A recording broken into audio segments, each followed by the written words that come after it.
All right, welcome to the third review of the evening. Up this time is Amanda the Adventurer.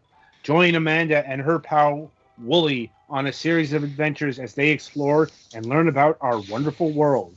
With several new play along, laugh along, learn along episodes, there's always fun to be had. Just make sure to do everything Amanda says, or she might get angry. Right. So this game was given to Gollix for review. So over to him for the details. So yeah, this is a first-person puzzle horror game that has a sequel that apparently expands on it significantly, but this one goes on a pretty limited space of stuff. Your Aunt Kate has left you a house and a TV and a series of haunted tapes, and all you can really do is watch the tapes, and then throughout the tapes you get hints for stuff you need to do. Petty, I hope you can hear this.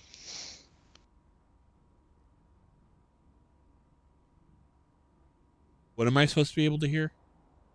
The game. I cannot hear it. Then you are not going to be able to play it. Okay. I think that's your invitation to tell us why that would be the case. Yeah. Because this is, why did you know to type Apple? Because there are apples on the table?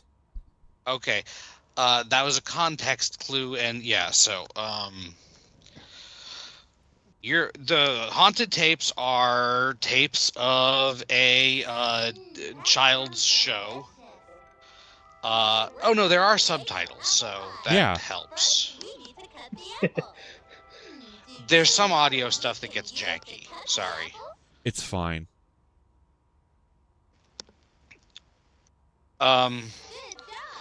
So yeah, it's the usual stuff with a thing that is ostensibly for kids, but then it gets creepy. It doesn't even take that long to get creepy. So yeah, you basically, you watch the video, you respond to what the characters ask you on the TV. Sometimes you do have to get things wrong to progress, apparently. And there are also things, and then after each tape, a new puzzle makes itself apparent on the table in the middle of the room, and you have to do the right thing. There are also secret criteria that you can fulfill to unlock a series of colored tapes that have real-life style footage, mostly from the in-universe development of this, that explain like a little bit about what's actually going on, although it's still really vague. Apparently there was a demo for this that was quite short, but had different videos that might still be canon or something. But yeah, ultimately it's a plot about like some kind of children being disappeared by things. So just turn around. You will notice that initially the tape player does not have a pause eject button. That's what Penny was looking at. That was sparking. Getting access to that is one of the first things that changes stuff, because then you can pause the video at certain times and leave the video to go do things. I spent an annoying amount of time. You have to set the thing before you close it, just so you know. Otherwise, it'll just spit it out and you have to restart it. So, for example, the first secret tape that you can do, it's pretty easy. I think you can't do it now, but you have to continue and play through for a while, is that the sheep said it likes the peach pie, and there's a peach hiding around the back in one of the corners of the things. So if you put a peach, if you make a peach pie, it turns into an orange tape, which is the first of the background things. And then, yeah, you just... the first time through, you kind of get limited by what's available. What do you like best about your neighborhood? Pay attention to context clues like significantly highlighted letters and shit. That's great. I like that there are so many friends in my Yeah, neighborhood. it's spooky. There's not really a whole lot to do, and frankly, Special to my friend. I had to look up quite a bit of the... Actually, part of the reason why I didn't play more than I wanted to is because of... Petty will get to it in a moment. She asks you what her friend's name is, and there's an answer. You need to get the right answer, I believe, and it is the only other name you've gotten, but I forgot it because I wasn't paying a ton of attention. Can I have a special treat? But yeah, so there are different versions of different videos and stuff. There's also apparently a sixth secret tape that you need to edit your save file to see, but it's also not anything significant. Everything smells so good. Apparently some of the later... It might be like a tease for the second game in the series or something, apparently. I don't know. But yeah, no, a lot of it is just the basic analog horror. Oh, the tape doesn't work the right way. And spooky images. Spookier stuff is going on instead of what is ostensibly supposed to. You know, people outlines on the sidewalk, and you know. Like I said, this game, the ending sort of resolves it, but apparently to get the actual lore stuff, there's much more of it in the second game than there is in this one. But as far as a game that sets up a bunch of objects and then you have to mess around with them, I guess it does a fairly decent job of it. I don't even remember what the friend's name was. You can put in other things you want. The name you need is your Aunt Kate. Okay. Because it suggested that possibly the child here was like trapped into the thing and possessed by a demon or something. I don't know. It's weird. You do get like reactions if you do stuff wrong. But I don't know for sure, seeing as how I really hate first person stuff and horror games, and I'm not really a big fan of analog horror and jump scares.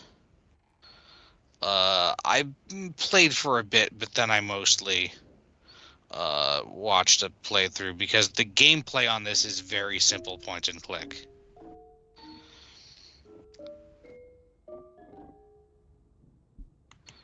Do you know what letters to press? No, off the top of my head, I was like, I imagine it has something to do with the things in the video, like... Yeah, it's CBF. Oh, CBF. From the black letters. Yeah. In...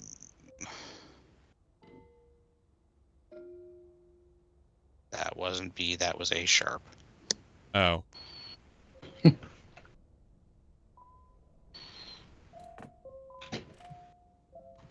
I don't know how pianos work.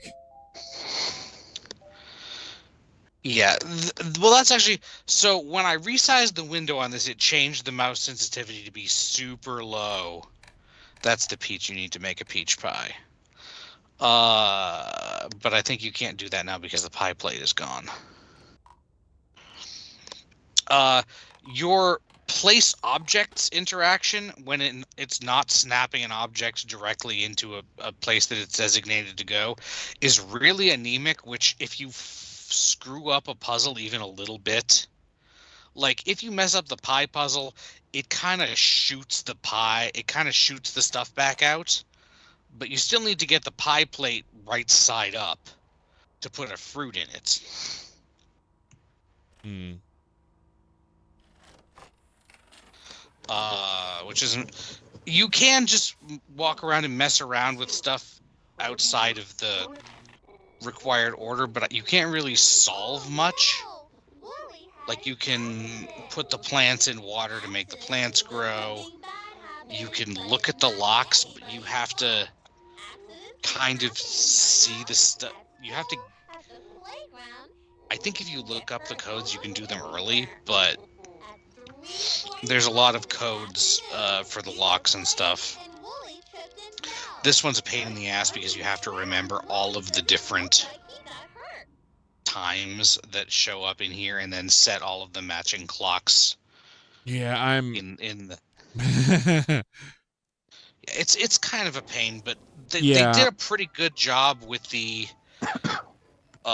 fairly constrained space you have to do. It's just, I don't enjoy this kind of game at all, but it seems to be fairly well put together. Aside from, it's one of those. If I had time to sit down and play it on my own, I could probably have more fun with this than trying to do it here in review and have to try and keep track of everything and while keeping an eye on stream.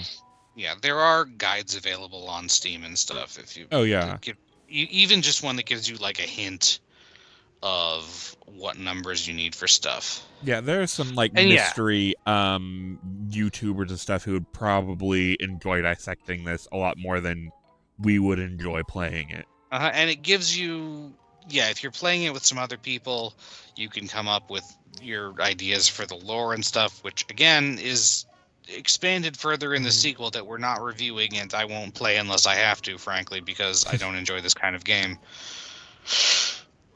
But it does seem like kind of an interesting setup. Yeah, it's one of those things of what happens if you actually could contact the child cartoon character on the other side of the screen. Ooh. Except that unfortunately she's fucking possessed by demons or something. Aren't they all?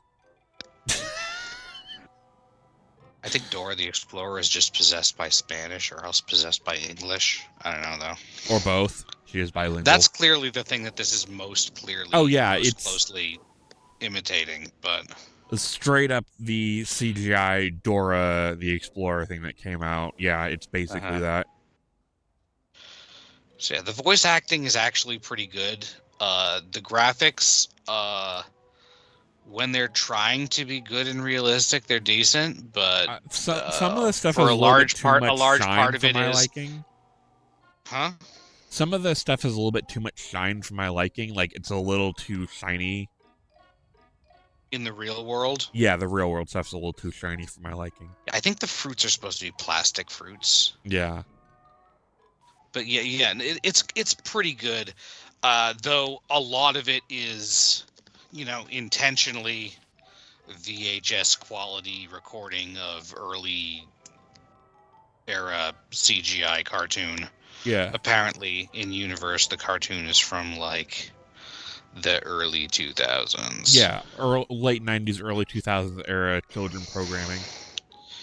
And then the the secret video things are, grainy actual footage with, decent but kind of corny acting. So yeah, overall, if you are into this kind of game, which I am absolutely not, it sounds fairly decent. There is not really any music aside from diegetic music. Adam, what is the price? It clocks in at $8.99. That's probably fine. If you think you're into this kind of game. You have to play through it at least 3 or 4 times to get the real endings. When you do that, you hit continue even though you got an ending last time. Apparently. And new game, resets your progress. because there's some things in game that remain over loop, and then the biggest thing that remains between loops is you having knowledge of codes to input that were no longer available to be input at the earliest time when they would have been useful the first time around. Or like the pie thing where, you know, you learn later on you can put a peach in there. That one it never explicitly says, but if you find the peach, you might get the hint, especially since the sheep says his favorite kind of pie is peach pie. Not to spoil things, there are other songs you have to play. There is at least one other kind of pie you have to make.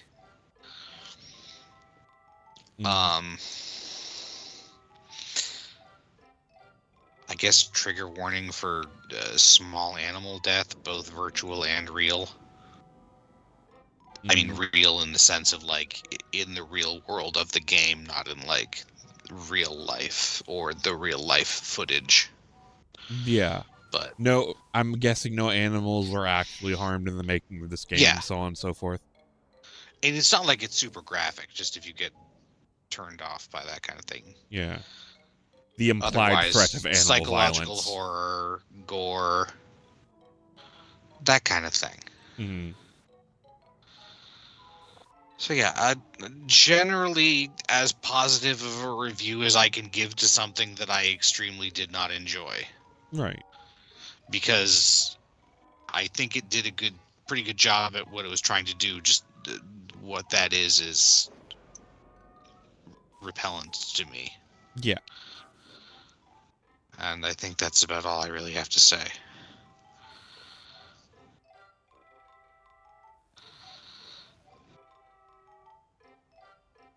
All right, so that'll about do it for Amanda the Adventurer.